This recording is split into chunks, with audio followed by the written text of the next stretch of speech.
I did not have gain of function with that virus. Fauci seems to have perjured himself multiple times. I started the video with that clip because he will probably face the same penalty for perjury that Clinton did. Nothing. From emails to DARPA reports, exposing Fauci happens after the intro. Welcome to Old Foundry Media. I'm your host, the Crane Man. Let's fire it up.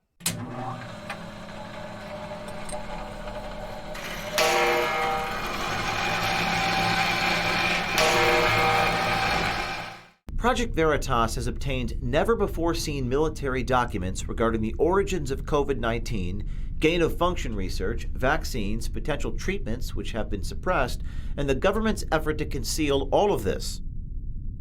We will read directly from the exposed documents later in the video.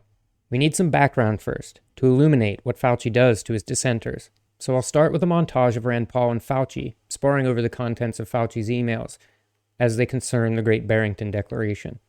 This exchange is from January 11th of 2022.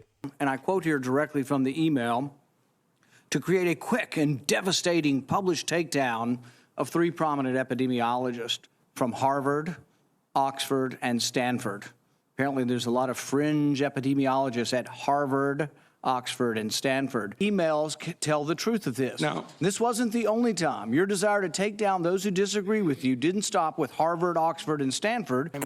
You personally attacked me, and with absolutely not a shred of evidence of anything you say. This article from the Daily Mail, published December 18th of 2021, provides details. It says, there needs to be a quick and devastating takedown. Emails show how Fauci and head of NIH worked to discredit three experts who penned the Great Barrington Declaration, which called for an end to lockdowns. The emails show Fauci and NIH Director Francis Collins attempting to coordinate a devastating takedown of the Great Barrington Declaration. A libertarian think tank sponsored the GBD, which largely abandons lockdowns in favor of herd immunity and that allows life to return to normal. In an October 8th email from Collins to Fauci, the head of the NIH calls the GBD the work of three fringe epidemiologists that seems to be getting a lot of attention. Collins adds that there needs to be a quick and devastating published takedown of its premises. I don't see anything like that online yet. Is it underway? Fauci later sends Collins multiple op-eds trashing the GBD in Wired and The Nation magazine. Dr. J.B., one of the authors of the GBD and a DailyMail.com contributor, tweeted that he was the subject of a propaganda attack by his own government. It is clear from these emails that Fauci conspired to discredit these scientists, as Senator Paul had suggested, and as Fauci had denied. In the next video montage, you'll see Senator Paul ask about gain-of-function experiments. Will you today finally take some responsibility for funding gain-of-function research in Wuhan? Even the NIH now admits that EcoHealth Alliance did perform experiments in Wuhan that created viruses not found in nature that actually did gain in lethality. Senator, with all due respect, I disagree with so many of the things that you've said. You have said that I'm unwilling to take any responsibility for the current pandemic. I have no responsibility for the current pandemic. You said the overwhelming amount of evidence indicates that's a lab leak. I believe most card-carrying viral phylogenists and molecular virologists would disagree with you. Senator Paul, with all due respect, you are entirely and completely incorrect. The NIH has not ever and does not now fund gain-of-function research. Military documents state that EcoHealth Alliance approached DARPA in March 2018 seeking funding to conduct gain-of-function research of bat-borne coronaviruses. The proposal, named Project Defuse, was rejected by DARPA over safety concerns and the notion that it violates the gain-of-function research moratorium. The main report regarding the EcoHealth Alliance proposal leaked on the internet a couple months ago. It has remained unverified until now. Project Veritas has obtained a separate report to the Inspector General of the Department of Defense, written by U.S. Marine Corps Major Joseph Murphy, a former DARPA fellow. The proposal does not mention or assess potential risks of gain-of-function research, a direct quote from the DARPA rejection letter. Project Veritas reached out to DARPA for comment regarding the hidden documents and spoke with the Chief of Communications, Jared Adams, who said, It doesn't sound normal to me when asked about the way the documents were buried. Now we will dig into the most implicating part of these documents I could find. These are the emails sent to the Office of the Inspector General of the Department of Defense from Marine Corps Major Joseph P. Murphy. He writes, "I'm reaching out to communicate some information relative to COVID that I don't believe your director is aware of. You probably saw earlier this week that more official documents linking NIH and EcoHealth Alliance to the Wuhan Institute of Virology were published by The Intercept. I came across additional incriminating documents and produced an analysis shortly after leaving DARPA last month. The report was routed to the DoD Inspector General Office."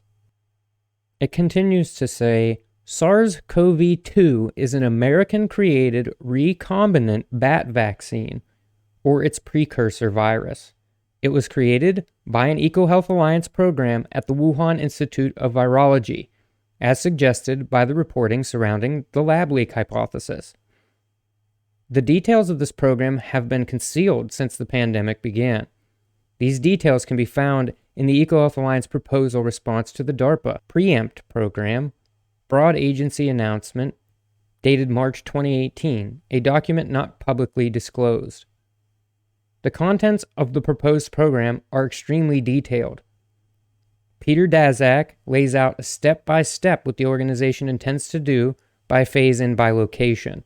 The primary scientists involved, their roles, and their institutions are indicated. The funding plan for the WIV work is its own document. The reasons why non-pharmaceutical interventions like masks and medical countermeasures like the mRNA vaccines do not work well can be extrapolated from the details.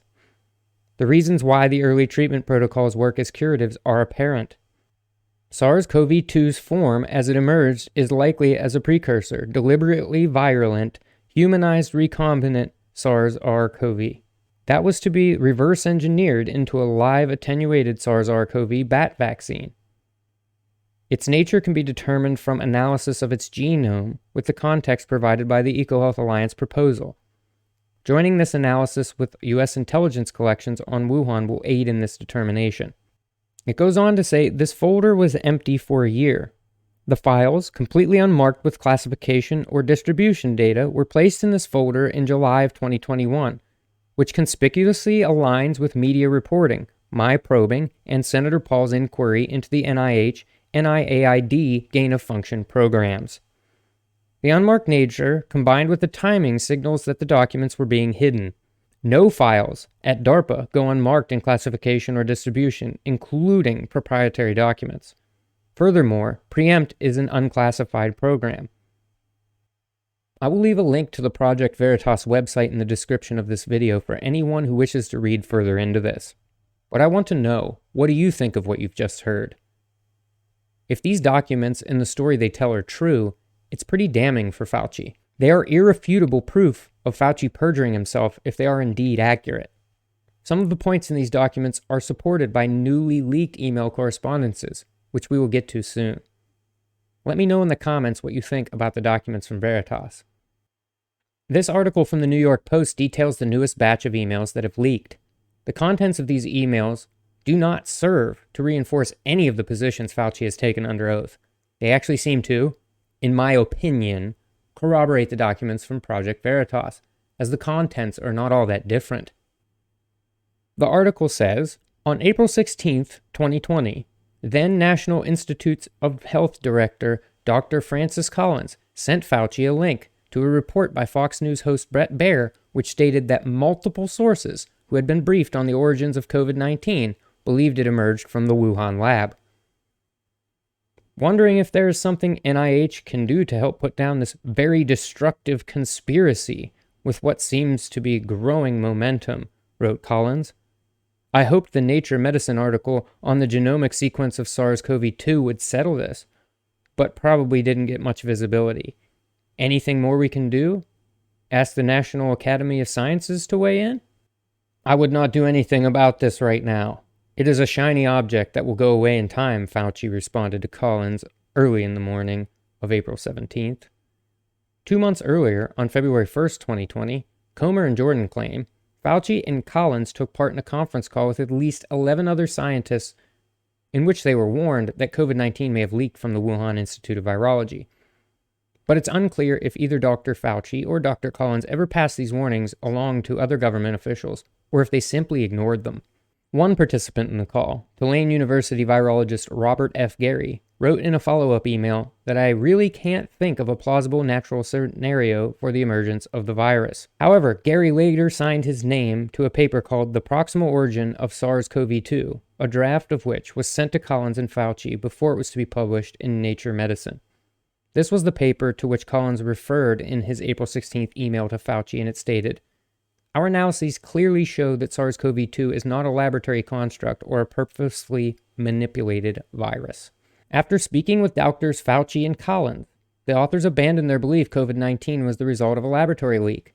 It is also unclear if Drs. Fauci or Collins edited the paper prior to publication, the Republicans' letter says. If all of this wasn't enough to convince you, take a look at this next clip, in which Fauci says there will be no federal vaccine mandate. And I've said it several times on your show that you're not going to see a federally from the federal government mandating vaccines for the country. At the U.S. Supreme Court, the justices heard an extraordinary 4 hours of arguments today over whether the government has the power to impose vaccine mandates or vaccine or testing requirements on tens of millions of American workers. So how many times and in how many ways does Fauci have to display his incompetence, proclivity for falsehoods, stifling of dissent, and arrogance before people have had enough? If the documents presented in this video are true, then he funded the lab that used gain-of-function research to create the COVID virus that has killed millions around the world. He then went on to discredit and stain the reputation of numerous scientists who dissented in an attempt to cover his tracks. And if that is the case, he does share in responsibility for the pandemic and should be prosecuted accordingly. I'll end with this image.